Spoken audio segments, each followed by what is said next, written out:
सुबह का समय था। घर में सब कुछ पहले की तरह ही चल रहा था, लेकिन माहौल में पिछले कुछ दिनों से एक अजीब सा तनाव टंगा हुआ था। जैसे सबके मन में कुछ चल रहा हो, लेकिन कोई खुलकर बोल नहीं रहा हो। रसोई में माँ चुपचाप चाय बना रही थी। चेहरे पर थकान भी थी और सोच भी। रश्मि, जो घर की सबसे बड़ी बेटी है, कमरे में बैठी बेमन से अपने कॉलेज का बैग तैयार कर रही थी, जबकि छोटा भाई राकेश मोबाइल में उलझा हुआ था। उसे आसपास की किसी चीज से कोई मतलब ही नहीं था। पिताजी बाहर वाले कमरे में अखबार लेकर बैठे थे, पर उनकी नज़र अखबार पर कम और घर के अंदर चल रही खामोशी पर ज्यादा थी। माँ ने जब चाय बनाकर सबके सामने कप रखे, तो किसी ने भी ठीक से धन्यवाद तक नहीं कहा। सब अपनी अपनी दुनिया में खोए हुए थे। तभी माँ ने हल्की सी आवाज में कहा, एक बात कहनी है, पर पता नहीं कैसे कहूँ। और बस इस एक लाइन ने सबकी नजरें उनकी तरफ खींच लीं। पिताजी ने अखबार नीचे रखा, रश्मि रुक गई, राकेश ने भी पहली बार मोबाइल से नजर उठाई। माँ कुछ देर चुप खड़ी रहीं, जैसे शब्द ढूंढ रही हों कि कैसे कहें। फिर माँ ने गहरी सांस ली और बोली, मुझे अब ये घर वैसा नहीं लग रहा जैसा पहले लगता था। पहले यहाँ हंसी होती थी, बातें होती थीं, सब एक दूसरे का हाल पूछते थे। अब तो लगता है जैसे हम सब एक ही छत के नीचे रहते हुए भी कितने दूर हो गए हैं। उनकी आवाज़ में दर्द था, पर वो आवाज़ कोई चीख नहीं थी, बस एक थकान भरा एहसास था। रश्मि ने माँ की तरफ देखा और बोली, माँ, क्या हो गया आपको, क्यों ऐसे बोल रही हैं? पर माँ ने कहा, तुम ही बताओ रश्मि, आजकल तुम मुझसे ठीक से बात करती हो? कॉलेज से आती हो, कमरे में घुस जाती हो, खाना भी खामोशी में खाती हो। क्या मैं पूछ नहीं सकती कि क्या चल रहा है? रश्मि को लगा जैसे कोई उसके अंदर धंसी हुई सुई को खींचकर बाहर निकाल रहा हो। उसने नजरें झुका लीं और धीमी आवाज में बोली, माँ, बस थोड़ा स्ट्रेस रहता है, इतनी बड़ी बात नहीं है। माँ ने कहा, तुम्हें स्ट्रेस है मैं समझती हूँ, पर क्या अपने ही घर वालों से इतना दूर हो जाने वाला स्ट्रेस होता है? राकेश ने भी बीच में बोल दिया, माँ, आजकल सबका यही लाइफस्टाइल है, हर चीज को इतना दिल पर लेने की क्या जरूरत? माँ ने उसकी तरफ देखा और बोली, तुमसे क्या कहूँ राकेश, दिन भर मोबाइल में लगे रहते हो, तुम्हें तो शायद पता भी नहीं चलता कि किस दिन घर में क्या हुआ। पिताजी उठकर पास आए और बोले, बताओ आखिर दिक्कत क्या है? माँ ने थोड़ा हिचकिचाते हुए कहा, दिक्कत ये है कि मुझे लगता है कि मैं इस घर में होते हुए भी किसी की जिंदगी का हिस्सा नहीं रह गई हूँ। तुम सब इतने बदल गए हो कि जैसे तुम्हें मेरी ज़रूरत ही नहीं रही। मैं बस खाना बनाती हूँ, सफाई करती हूँ, काम करती हूँ, पर कोई मुझसे बात नहीं करता। कोई मेरे साथ 2 मिनट बैठकर पूछता तक नहीं कि कैसी हूँ। इतना कहते कहते उनकी आंखों में आंसू आ गए। पूरा घर एकदम शांत हो गया। कभी इतनी मजबूत दिखने वाली माँ को यूं टूटते हुए देखना किसी ने सोचा भी नहीं था। रश्मि को समझ नहीं आया कि वो क्या प्रतिक्रिया दे। उसके गले तक कुछ अटक गया। राकेश पहली बार शर्मिंदा हुआ। उसे महसूस हुआ कि माँ सही कह रही है। पिताजी भी थोड़ा असहज हो गए, क्योंकि उनको भी पता था कि कई बार उन्होंने भी काम से थककर माँ की भावनाओं पर ध्यान नहीं दिया। माँ ने आगे कहा, तुम सब सोचते हो मैं मजबूत हूँ, मैं सब संभाल लूंगी, पर मैं भी इंसान हूँ, मेरे पास भी दिल है। घर की महिलाएं बोल नहीं पाती, पर इसका मतलब ये नहीं कि उन्हें दर्द नहीं होता। ये सुनकर रश्मि रो पड़ी और बोली, माँ, हमसे गलती हुई है, पर आप अचानक इतना क्यों सोचने लगीं? माँ ने धीरे से कहा, क्योंकि कल रात मैं अकेले छत पर बैठी थी और मुझे लगा कि ये घर जिसके लिए मैं सुबह से रात तक भागती हूँ, उसमें मेरे लिए ही जगह कम पड़ती जा रही है। मुझे लगा जैसे मैं सबकी ज़रूरत के लिए तो हूँ, पर किसी के दिल में नहीं। पिताजी ने भारी आवाज़ में कहा, ऐसी बात मत कहो, ऐसा नहीं है। पर माँ ने कहा, अगर ऐसा नहीं है तो फिर क्यों ऐसा महसूस होता है कि मैं सिर्फ जिम्मेदारियां निभा रही हूँ, पर कोई मेरे बिना 2 मिनट भी बात किए नहीं रह सकता? ये एहसास बहुत अकेला कर देता है। घर का माहौल अचानक इतना भारी हो गया कि दीवारें तक जैसे चुपचाप सुन रही थीं। तभी माँ ने वो एक बात कही जिसने सच में पूरा घर हिला दिया। मैंने फैसला किया है कि अब मैं कुछ दिनों के लिए मायके चली जाऊंगी। शायद वहां जाकर मेरा मन हल्का हो जाए और शायद तुम लोगों को भी महसूस हो कि मैं इस घर में क्या हूँ। ये सुनते ही जैसे पूरा घर हक्का बक्का रह गया। रश्मि ने तुरंत कहा, माँ ये क्या बोल रही हो, हम सब बदल जाएंगे, पर आप जाने की बात मत करो। राकेश ने भी घबराकर कहा, माँ प्लीज ऐसे मत करो, हम सब ठीक कर लेंगे।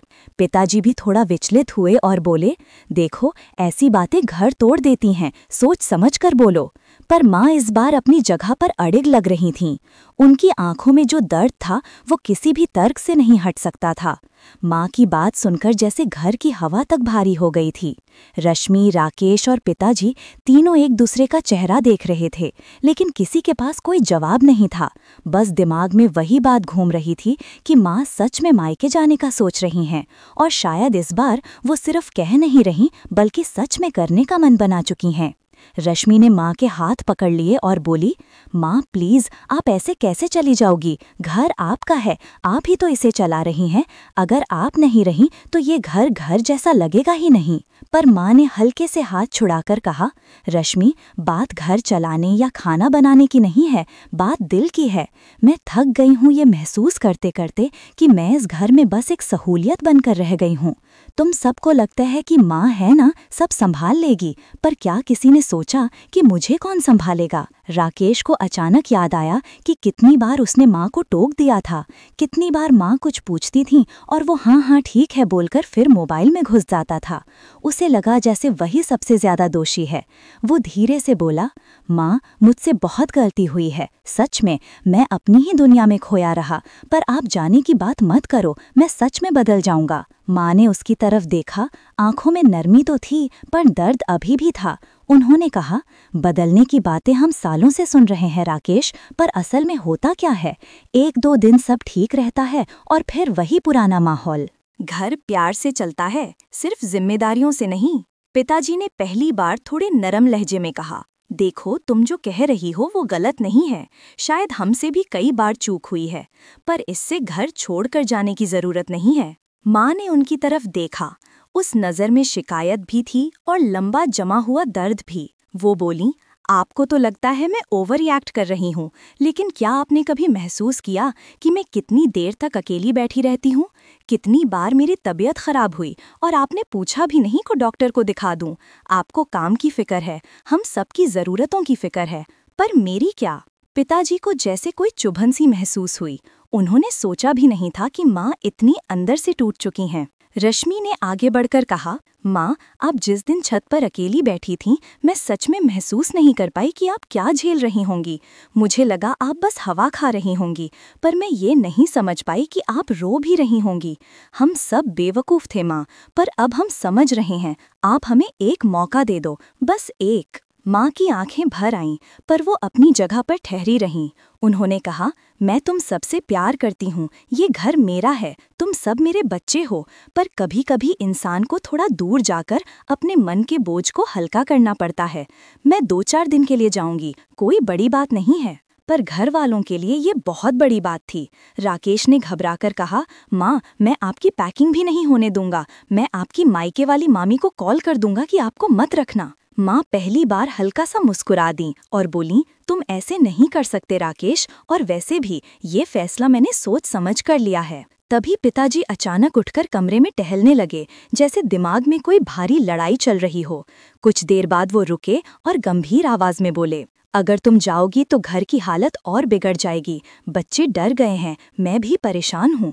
क्या तुम्हें वाकई लगता है कि जाना ही समाधान है? माँ ने धीरे से कहा, नहीं, समाधान नहीं, पर एक ज़रूरी कदम है। शायद मेरी गैर मौजूदगी तुम्हें सबको महसूस कराए कि मैं सिर्फ एक काम करने वाली मशीन नहीं हूँ। मैं आपकी पत्नी हूँ, इन बच्चों की माँ हूँ, और मेरी भी भावनाएं हैं। रश्मि के आंसू रुक ही नहीं रहे थे। वो बार बार कह रही थी, माँ आपको कुछ भी कर लो पर जाने मत दो, हम सब मिलकर चीज़ें सुधार लेंगे। आपकी कसम, मैं रोज़ आपके साथ बैठकर बात करूंगी, जो भी आपको बुरा लगता है मैं उसे ठीक करूंगी। राकेश भी बोला, मैं भी फ़ोन कम इस्तेमाल करूंगा, आपसे बात करूंगा, आपकी मदद करूंगा, बस आप जाओ मत। पर माँ के मन में जो महीनों की उदासी जमा थी वो इतनी जल्दी घुलने वाली नहीं थी। उन्होंने कहा, तुम लोग अभी डर के कारण ये सब बोल रहे हो। असल बदलाव तब होता है जब डर नहीं बल्कि समझ हो। मुझे बस थोड़ा समय चाहिए, अपने लिए, अपनी सोच के लिए। रश्मि ने माँ के पैरों में बैठते हुए कहा, माँ, अगर आप चली गईं तो घर बिखर जाएगा। आप जानती हो, आप ही वो धागा हो जो हम सबको जोड़ कर रखता है। माँ ने उसके सिर पर हाथ फेरा और बोली, अगर मैं इतनी जरूरी हूँ तो फिर मेरे रहते कोई ये क्यों नहीं दिखाता। घर में सन्नाटा छा गया, लेकिन ये सन्नाटा अब पहले वाले दर्द वाला नहीं था, बल्कि एक डर, एक बेचैनी और एक गहरी रियलाइजेशन का था। इतनी देर में माँ ने धीरे धीरे अपना पर्स निकाला और उसमें कुछ ज़रूरी चीज़ें रखने लगीं। ये देखकर घर वालों के दिल बैठ गए। पिताजी ने आगे बढ़कर उनका हाथ पकड़ लिया और बोले, कम से कम इतना तो सोचो कि जो घर तुम छोड़ कर जा रही हो वो तुम्हारे बिना खाली हो जाएगा। हम सब गलती कर सकते हैं, पर क्या रिश्ते गलती सुधारने का मौका नहीं देते। माँ ने कहा, मौका तो देना चाहिए, पर आपने कभी मौका लिया भी तो नहीं, हमेशा टालते रहे। मैं जो महसूस कर रही हूँ उसे कम कर पाना मुश्किल है।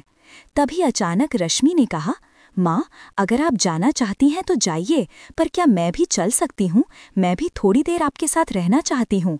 माँ चौंक गई, बोली, नहीं बेटा, ये मैं अकेले करने जा रही हूँ, ताकि मुझे समझ आए कि मैं सच में किस कमी से परेशान हूँ।